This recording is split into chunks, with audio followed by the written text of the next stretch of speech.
My name is Alexander Vinitsky. I'm the president of Affina Biotechnologies. I was always fascinated with biology and trying to learn about smallest parts in the biology that work, molecules. And so obviously the goal of finding a therapeutic is just both intellectually and spiritually just driving us.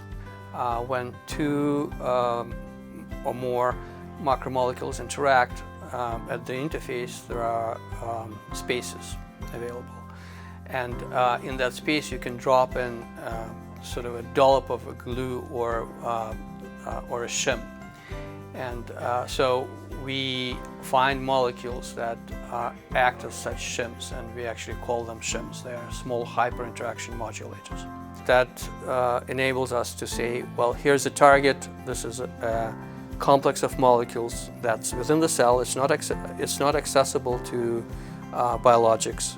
It can only be addressed by a small molecule, and we can target it specifically and in a unique way.